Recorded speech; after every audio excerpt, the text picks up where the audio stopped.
All right, so you're probably wondering, how did I die this time? And well, we'll get to that, I promise. And there may or may not be a good reason for that. But first, if you're new here, let me quickly go over the rules of the journey. So I spin a wheel, whatever that wheel lands on will give me an expansion that I'm locked into for 30 days, and then I have 30 days to do everything I possibly can in that expansion. So with that out of the way, let's roll.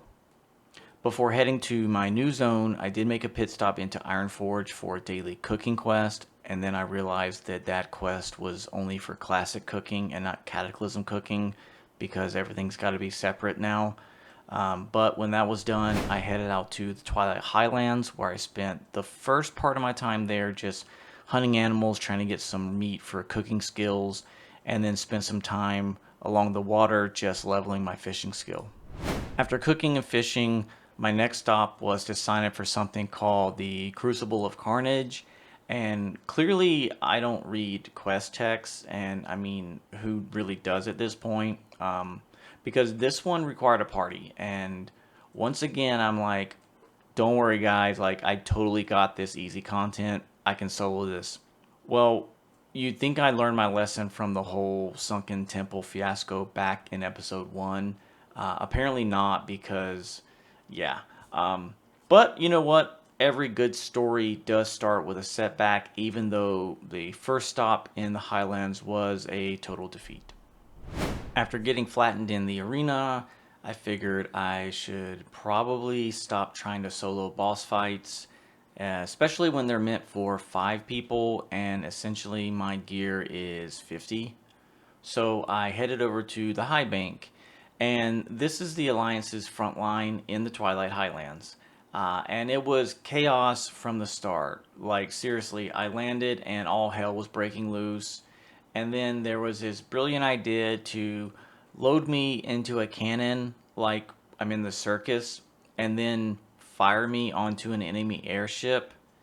But I did what I had to do. I survived, and the blimp didn't. And that's what really matters at the end of the day. After that, it was just non-stop grunt work. I was clearing beaches 1 minute, and then the next minute I was salvaging supplies, and then I was going over to smash up some shredders, and then I was rescuing a siege tank. So after all of that, I took a quick detour.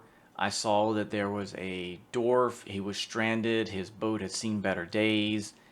I talked to him. He said a siren had wiped out half of his crew, and he wanted some payback, and I was just the man for the job.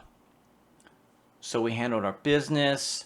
She went down. The sea was calm once again, and I walked away. And now I don't mean to brag, but I got a pretty cool shoulder piece that I know you're jealous about, and you gotta admit right now, I am looking pretty sharp. And then finally, I helped open a portal back to Stormwind, and I was really excited about this, right? It was great timing because I needed a break, and lately, when I need a break in WoW and I want to unwind, I do what anyone should do, and that is pet battles. I started off by catching up on the trainers that I had skipped in episode 1, and I didn't realize that I had to go through these intro quests to be able to unlock the ability to fight all the trainers out in the open world. And that's when I also realized that my team was still quite a bit underleveled. So I packed up and I headed back to some of the old classic zones just to grind out levels the old fashioned way. And it also turns out that you can hover over the map to see the pet level ranges for that zone. And that makes it a lot easier to plan where to go to next, which is the opposite of what I've been doing, which is to just go in blind and not knowing what level the pets were going to be in that zone. But my route took me through the western and the eastern plaguelands, and I've always loved those zones. They remind me of in-game classic, and the dungeons there, to me, they're really iconic. And I may actually take some time to run back through them to see how they've changed in this expansion.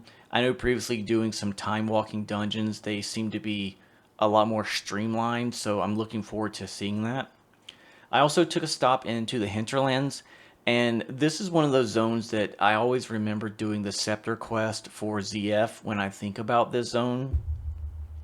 And the goal here was simple: train up my pets now so I wouldn't get destroyed later.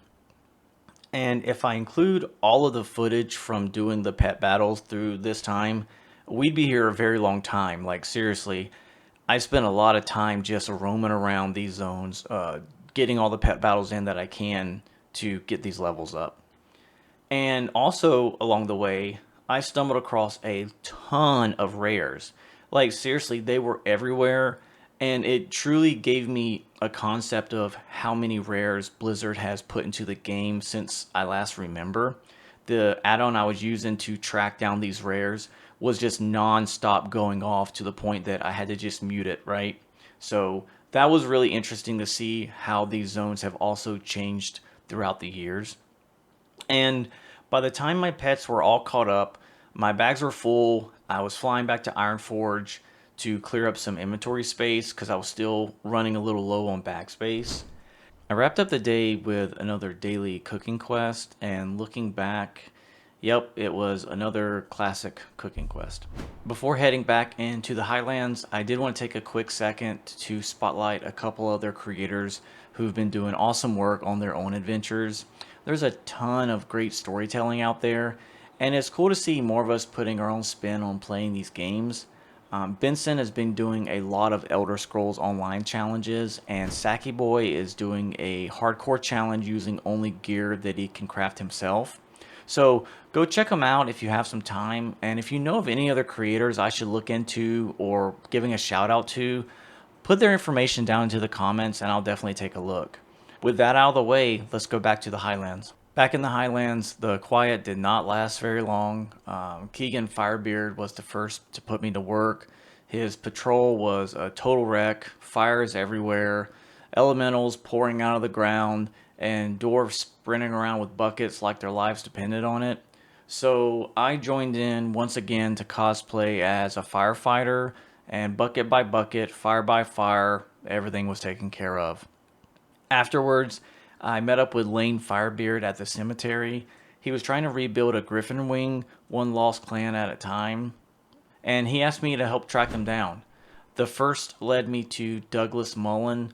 The Mullins didn't quite trust outsiders, so the only way to earn their respect was the Wildhammer way, and that was a friendly brawl between some of his crew. So I did win, and I proved to everyone that I'm the one that puts the STD in stud. And after that, they asked me to help round up their griffins, which apparently in all of the chaos, they had gone feral somehow. So once we had them all rounded up, the Mullins were finally back in the air. We regrouped at the cemetery where Lane welcomed everyone home, and then came dropping the hammer. This was our chance to lay the smackdown. And this quest was pretty cool. I got to fly around hurling lightning bolts at Twilight cultists below. I can see how these types of quests can become repetitive later on, but for now, it's still kind of new to me.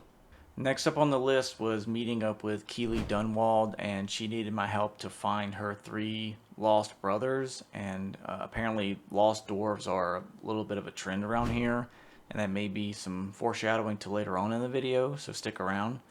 First up was Eon. I think I'm saying that right. In true dwarven fashion, though, he had me go track down some ale. Next up on the list was Caden, and he needed help with an ambush apparently. Somehow he knew it was an ambush, and he did warn me ahead of time. And finally was Donley. He had a lost griffin named Beak that he needed me to go help find because he couldn't do it by himself.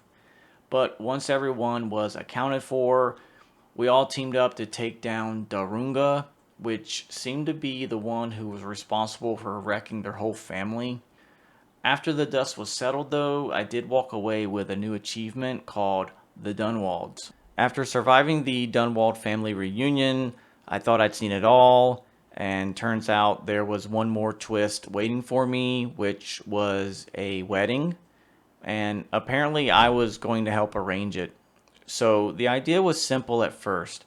married Keegan Firebeard to Fanny Thundermar to unite the Wildhammer clans. What could possibly go wrong, right? Well, it turns out literally everything. Before anyone could get the ceremony planned, Fanny had got herself kidnapped by ogres, and I tagged along with the rescue party to go find her. And after smashing our way through the camp, we heard her yelling inside of a cave.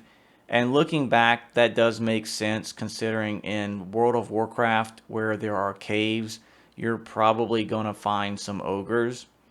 But once she was safe, I flew back to deliver the good news and also inform her of this marriage situation. And that's where she announced that she would marry Keegan Firebeard, and not for political reasons, but apparently because he's strong, handsome, and has an arse like an anvil. And hey, those are her words and not mine. But just like that, my time in the Highlands came to an end. 30 days goes by really fast, but there's still plenty more to see, more dungeons to clear, and more raids waiting to wipe me out. And I was set back about a week during the filming of all this footage due to a vacation. So, with that, I may not get everything done in this expansion that I had hoped for, but we'll wait and see. And until then, I'll see you in the next one.